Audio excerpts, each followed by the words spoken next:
How's it going, everyone? I want to talk about a post about Hideo Kojima that's been getting a lot of traction recently, and Kojima talking about the state of the gaming industry and where he sees a lot of people going wrong, and I want to take a look at that. And speaking of which, where the industry is going wrong. What is the definition of insanity? I guess doing the same thing over and over again and expecting a different result. Well, as far as Warner Brothers is concerned, it's not like they're going to be getting out of the live service game, as it looks like WB Montreal is going to be working on a brand new live service DC title. Man, I really like WB Montreal as a studio. I think they've put out some really good games. Even Gotham Knights I didn't think was that terrible, but it looks like they'll be shifting to a live service DC game. Again, we'll get to that in a little bit, but as noted on the Genki Japan Twitter account, Hideo Kojima says many big budget games look pretty much the same and that it is important to put something really new into the video games industry. Kojima sounds disappointed about the state of the industry. Studios are closing left and right, producing blockbusters that are too bloated and too expensive. Watching Summer Game Fest, a popular trailer marathon for gamers, Kojima felt like everything previewed involved fighting an alien monster or a medieval monster. Even the visuals and the systems are pretty much the same. And a lot of people enjoy this, I understand, but it's important to put something really new in there for the industry. He also noted he recalls visiting a big-name studio to advise on a new stealth game and being deeply unimpressed with what he saw. People who are making military games, they probably don't know how to dismantle a gun or shoot a gun, so that's kind of sad. Kojima noted, as far as him knowing how to dismantle a gun, yes, because I've been doing this training as well, and I learned so many ways to kill people as well. He doesn't elaborate on that last part, so let's talk a little bit about, that aspect of a lot of games being the same. Now, I can empathize to an extent with developers and publishers. These video games are incredibly expensive to develop, so if there is a formula that they view as the tried and true formula that is going to resonate with people, I can understand why they are going ahead with that formula. Kojima came up in an era where games weren't as expensive and as bloated as they are. Not to say that they weren't expensive back in the day, but the game has shifted a little bit into the game budgets getting bigger and bigger and bigger, and Kojima at this point is a made man, and he is going to have that cachet. He's gonna have that credibility where just because it's a Kojima product, you're all aboard, and Kojima is a mastermind when it comes to game development. I feel like if we hold everybody to the Kojima standard, that is gonna be a problem, but I love Death Stranding 2, I love the Metal Gear games, so on and so forth, and I do think it isn't right to paint the entire industry with the same brush. There are a lot of compelling and unique games coming out. Expedition 33, I know I glazed that game left and right, but that game just came out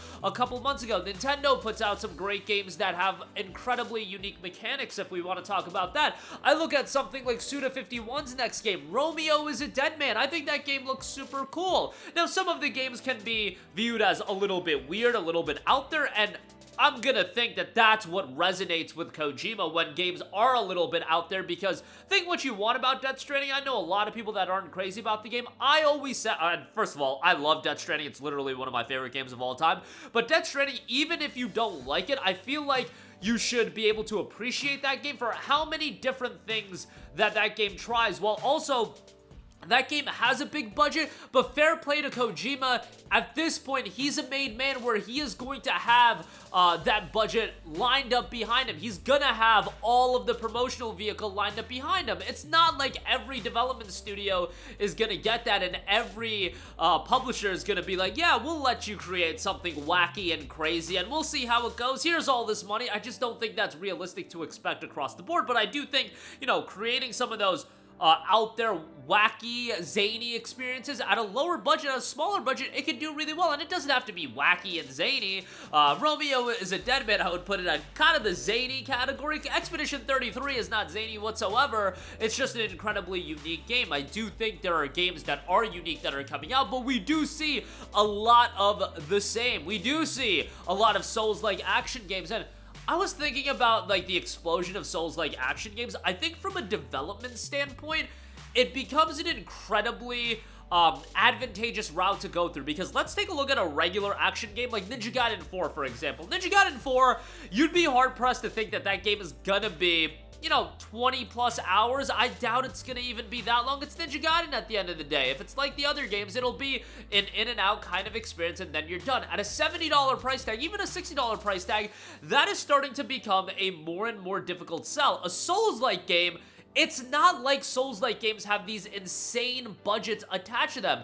They're relatively formulaic a lot of the times. However, they almost have an elevated amount of content because there is that replayability in the sense of different builds, and also the boss battles. For most people, it's going to try multiple times. So a lot of people end up getting 35 to 40, even 50 hours out of some of these Souls-like games. Look at how much time people spend in even a game like Kazan, which wasn't a Lies of P level well-received Souls-like, but a Kazan will take people, if you do everything, 40, 50 hours even, and that's a lot of content for that style of action game. And a style of action game like a Ninja Gaiden that's going to be $70, I do wonder if people are going to look at that, and I am sure that it's a worry from a development and publisher standpoint, being like, hey, are people going to buy this game if it's a 12 to 15 hour game and it's at a premium price point? I think that's a big reason why Souls-like titles have become this route where a lot of development studios look at it and be like, hey, that's a game that we can do. We can make it a little unique with the thematics and whatnot, but it's also not going to be a crazy budget. That's just my interpretation of it and just something I was thinking about recently. And then also the explosion of live service games. We know, I think you can come to a conclusion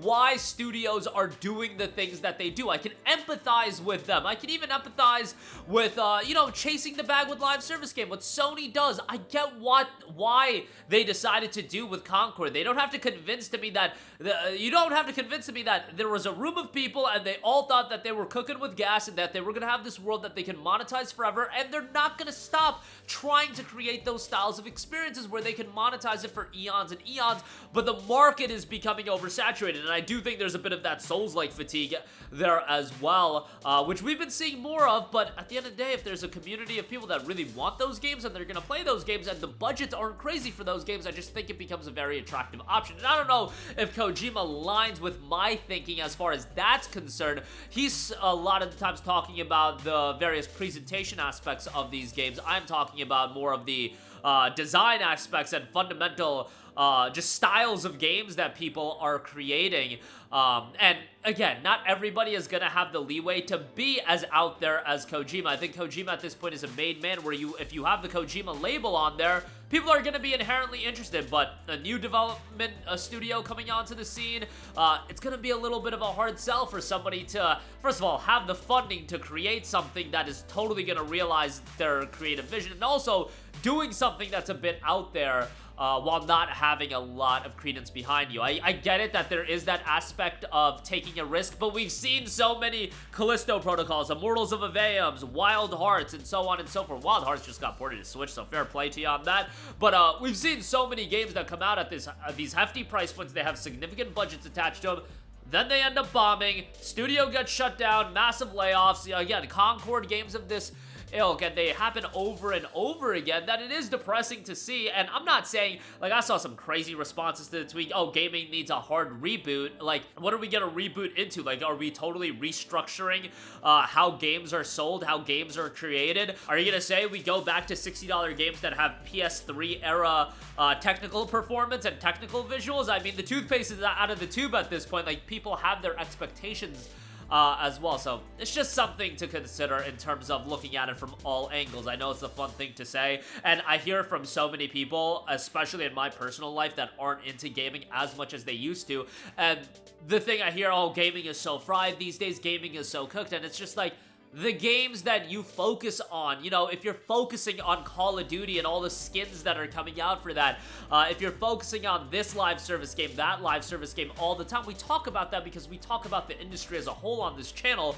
But I also know that there's been a lot of great games that have been coming out. The Split Fictions, the Kingdom Come Deliverance 2s, the Claire Obscure Expedition 33s. I can go on and on. There have been a lot of great games that have come out. I think for some people it's just all in, oh my god, gaming's so cooked now. I gotta go back to 2008 and play all the games that I liked back then. And I do some of that. I'm playing Dragon Age Origins right now. I'm playing Infamous 1. I just beat Infamous 1. And sometimes it calls for that. But I think we can also appreciate the games that come out today. The ones that are doing a lot of great things. You don't have to focus on all the live service games, so what am I gonna do right now? I'm gonna focus on a live service game because, just to quickly cover, WB Montreal is working on a new live service DC title. As per job post, oversees all phases of development from concept to post-launch live operations.